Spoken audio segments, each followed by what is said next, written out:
Republican Congressman Adam Kinzinger of Illinois. Good morning to you. Hey, good morning. Intelligence officials are predicting that al-Qaeda could reconstitute in as little as 12 months. Have you heard a strategy from the administration yet? Tomorrow, you'll be able to put questions like that to the Secretary of State. Yeah, no, I haven't. And, all you keep hearing is this nebulous over-the-horizon capability. And I think what's important is to understand what over-the-horizon capability is. It basically says if we see a target of opportunity, we have the ability to come forward and strike it. Great, we can do some of that in areas that, we hear about a one-off drone strike. But keep in mind, when we defeated ISIS, for instance, in Syria and Iraq, and obviously that's ongoing, we had to embed people with the local forces to be able to get the intel necessary for those strikes. So I've heard nothing but that nebulous over the horizon strike capability, and secondarily, the fact that your prior guest was talking about having to rely on, in essence, the Russians or China's in there now, and Pakistan's playing such a big role. Yeah. That is what happens when you leave a position that we had there in Afghanistan. Well, I'm not going to litigate the leave or stay. It's done, right? And the American public overwhelmingly seems to support the concept. But on the practicalities on the national security front, the president said yesterday to reporters when he was asked about the chaotic withdrawal, it's hard to explain to anybody how else you could do it. He said if you pulled up a plane in another country, for example, you would also, quote, have people hanging in the wheel well. Come on. Was this as unavoidable as he is suggesting? I don't think it is. I mean, look, I get armchair quarterbacking, and it's easy for some people to come up and say that, the prior president would have done it perfectly or, not, whatever. But I think there are so many people that know military strategy and policy that say, look, even if we made the decision that we're leaving, and that's an unnegotiable decision, there were a couple of key points. We always talk about the air base in Bagram. We could have defended that until every American was out and every Afghan civ was out. Secondarily, let's say that we still, shut down that air base and we were down to that last week prior to the complete collapse of the Afghan government. That's when those 6,000 Marines and soldiers that rushed into the Kabul airport actually could have pushed out and defended Kabul proper, the city, because the Taliban at that point had no interest in coming into the city yet. And we could have had the evacuation on our timetable as quickly as we could have. Well, on that evacuation, it was the ambassador in Kabul who issued the evacuation order on August the 12th. Kabul fell 3 days later. Is the Secretary of State going to take the blame for that? Do you hold him responsible for that? And was the timeline here a real factor? Look, I think there's a lot of people that bear blame, and the Secretary of State is one of these. And I think it would be nice, and keep in mind, even under the prior president, I would say this exact thing, for some people to just take responsibility. That's what the American people want, is somebody to stand up and say, look, this is on me. We know, obviously, that there's detailed planning that's not always on.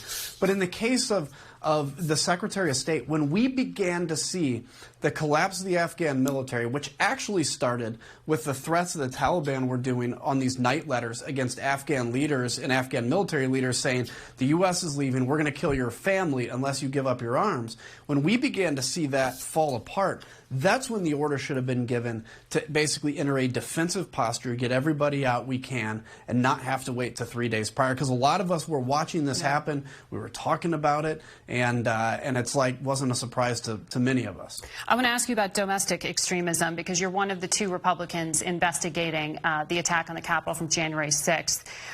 There are at least two extremist groups who are expected this coming Saturday to attend a rally in defense of those who were arrested. Have you been briefed on the security measures to protect the Capitol? Are you confident? We haven't been briefed yet. We know that the fence is coming back up. We expect to be briefed this week. Yes, I'm confident. I feel confident in our law enforcement. But I think it's an important point here. Everybody has a right, obviously, to protest. Nobody would argue that. But George W. Bush said an amazing thing in his speech yesterday when he talked about Al-Qaeda and domestic terrorists, and he said they may be culturally very different, but they're children of the same foul spirit, and they seek to basically divide people that are different than them. This is why it's important that we as Republicans, frankly, and as Americans stand up and say we shouldn't be at this point where we are truly worried for the seat of government every few months when there's a protest. So I hope it goes off well. I have a lot of faith in our law enforcement. And hopefully we'll find out more this week. Okay, so tomorrow, when will we hear more about the security measures? You're not sure yet? I would love to hear more tomorrow. Okay. Yeah, I would love to hear more tomorrow. I would love to have heard it last week. I hope it's soon, though. We'll be watching that. I want to go to vaccines. This is also a national security threat, the health of the American public. The president issued this sweeping vaccine mandate because he's frustrated 80 million Americans haven't gotten that shot in the arm yet. And COVID is spiking again. He said he's doing this because Republican governors have been cavalier with their constituents, particularly kids. Doesn't he have a point? Well, I do. I think he has a point. I don't know if all of his mandates will hold up in court. There's constitutional questions on some of it. I'll leave that to lawyers because I really don't know. But I think it's going to save lives. And the failure here comes in leaders that have basically used vaccine status as some tattoo of what political tribe you belong to. I mean, we all hear stories of people that are in, very red areas that are embarrassed to say they're vaccinated. That is insane and silly. And that is a problem with leaders, particularly Republican leaders, that don't stand up and give cover to people and say, look, this is not what republicanism or conservatism should be. And you see these governors that do, Mike DeWine in Ohio, and they just get pushed aside by some of those that are out to simply manipulate our base, raise money off of them, and not care about their life, only care about what it means for their votes and their bottom line as politicians. It's actually pretty sad. The RNC itself, the Republican National Committee, has said that they want to file, but that's, rhetoric because nothing's actually been instituted yet by the administration. Is that who you're referring to when you say raising money off this? Well, it's everything. I mean, it's them. It's when you look at really any Republican, not any Republican, there's a lot that are not doing this, but there are some, Republican members of Congress and stuff putting out fundraising after fundraising email about first it's going to be a vaccine mandate, next thing the Gestapo is going to show up at your door and take your Bible away. Like, that's not going to happen, and that's playing on people's fear. Congressman, thank you for your time today.